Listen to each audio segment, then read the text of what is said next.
What's up guys and welcome. You are watching Fazi Fitness. So let's start this video with the latest physique update from Hunter Labrada. So the size that Hunter is carrying at 12 weeks out of his first show of the season, which is gonna be Italy Pro. I think he's gonna be a major player at this upcoming Mr. Olympia, and I'm talking about in that top 5. I mean, the guy looks to be in such a superb condition even at this far out of the show. So fingers crossed that Hunter is gonna be spot on for Italy. So he isn't qualified for the Olympia just yet. But of course, qualifying for this upcoming Mr. Olympia isn't gonna be a problem for Hunter. I don't think there is gonna be any Olympia prediction out there where Hunter's name isn't gonna be on that list. Now, as of right now, we know John Da Rosa is doing Italy Pro if he is unable to win in Tampa. But if both these guys show up at their absolute best, then there is just no way John Da Rosa is gonna be able to beat Hunter.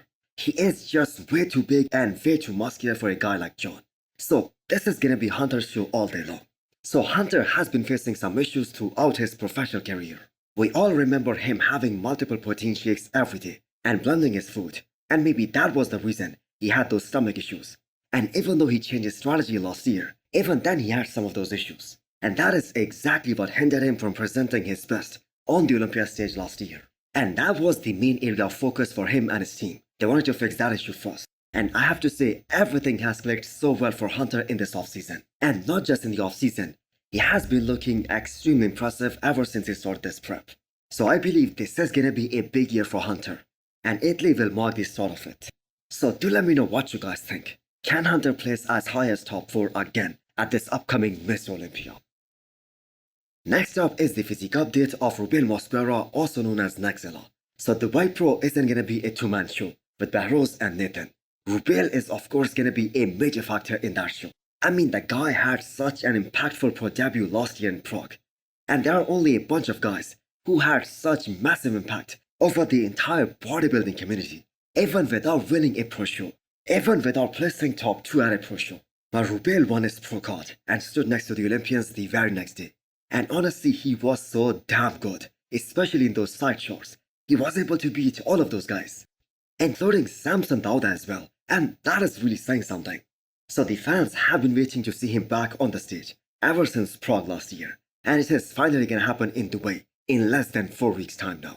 So Rubiel has been doing all the hard work out there at the Oxygen Gym in Kuwait. So he got there when he was about 14 weeks out of the show. And he has nailed every single day of this prep. So the few updates that we have seen from him in these past few weeks, the man has been looking crazy big and huge and freaky. But also his shape seems to be improving little by little as well. So we are gonna continue to say that he needs more shoulder width. And that is gonna make the biggest difference enhancing his V-taper. So with Krizo and Regan out of this year's Mr. Olympia, Rubiel can be in that discussion of making top 10. But the thing is, he needs to qualify first. So does he have a plan B in case he doesn't win in Dubai? Well, so far there has been no words from him or his team up until now. But let's see how Dubai Pro goes for him, and whether he can beat a guy like Nathan Digesha and Behrouz Tabani. Next up is the physique update from the 5-time classic physique champion Chris Bumstead, giving us just a little sneak peek of how he is looking at 16 weeks out. So the competition should be definitely very wide, because Chris started this prep earlier than usual, and he is already looking way ahead of the schedule. So the mindset that he has for 2024, that he wants the entire bodybuilding world to remember this year as his all-time best, I think this should scare all the other guys, especially those who are chasing that Olympia title. Because even last year, when Chris Bumstead was able to win the Olympia, even while not being at his absolute best, he tore his lat roughly 10 weeks out of the show, but still he was able to win.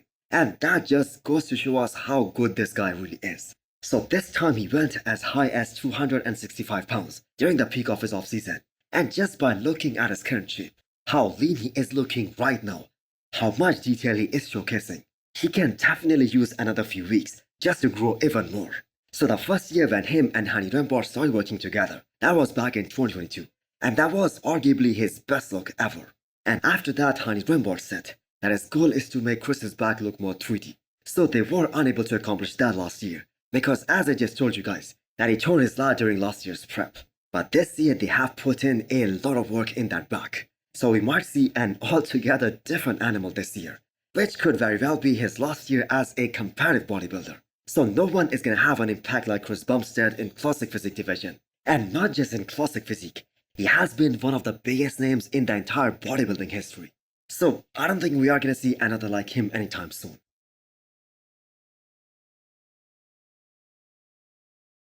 Next up, we have the recent physique update from Martin Fitzwater, who can be considered the breakout star of 2024 so far. Not only was he able to win his first pro show, which was the Detroit Pro, where he was able to beat a very impressive version of Good Vito, but the fact that he pushed Nick Walker so damn hard at this year's New York Pro just a few weeks back, that just made everyone realize how great this guy really is, and how great this guy can actually be in the future. So all that size that he was able to pack on in the last 1 year, plus the fact that he was in a better condition than Nick Walker in multiple areas, you can easily make a case for Martin as a guy who is easily gonna crack top 10 at his Olympia debut this year. In fact, his own expectations are higher than top 10. He wants to make the first call out. But I have to say the Olympia is altogether a different ballgame, and there is still some size gap between him and some of the top guys out there, especially the guys who are gonna be making that first call out. Because we all know those top 6 spots, they are absolutely stacked. So Martin needed to bring up his arms. So it will definitely come as a surprise to a lot of you guys out there that the man trains his arms every other day. And if we compare his Texas Pro 2022 look to the look that he brought at the New York Pro this year, he made some significant improvements in his arms area. So with the kind of shape that Martin has, plus the fact that the guy is just 27 years old, he has got such a bright future ahead in the men's open bodybuilding. So if he takes it very slow and steady and keep on packing mass without blowing up his waistline, keep getting bigger while keeping all his aesthetic lines in check, I think he is going to be a first call out guy at the Olympia very soon. Lastly, we have a physique update from the former classic physique Mr. Olympia, Breon Ansley, on the road to Dubai Pro, which is happening next month. So undoubtedly the best biceps in classic physique division. The other guy who comes close is Robert Timms. So Breon's consistency has been just outstanding. 8 Olympia appearances so far, and there wasn't even a single time where he came in off. He has always been spot on. Maybe his first year back in 2016, that wasn't as good as the rest of the years, but the competition back then, that wasn't even close to what we have now. So props to him for still fighting all these young guys in this new era. So at this point for Breon, it is all about maintaining his position in those top 4 spots. So theMartian-Fitzwater's breakdown of Breon after this year's Arnold Classic, that was quite simple. The judges want to see bigger legs, bigger quads on him. But we all know that isn't just possible, especially with the weight cap hanging over his head. Plus the fact that he is almost 44 years old. So Breon was able to present his best at the Olympia last year, plus at this year's Arnold, based on one simple reason. He had another 5 to 7 more pounds, and he came in a lot harder and a lot more fuller, and that really paid off. So Breon is definitely gonna be so untouchable at this upcoming Dubai Pro, especially if he brings that same package that we saw from him at this year's Arnold. So hit the thumbs up button if you liked the video, and smash the subscribe button if you wanna come back for more. Thanks for watching.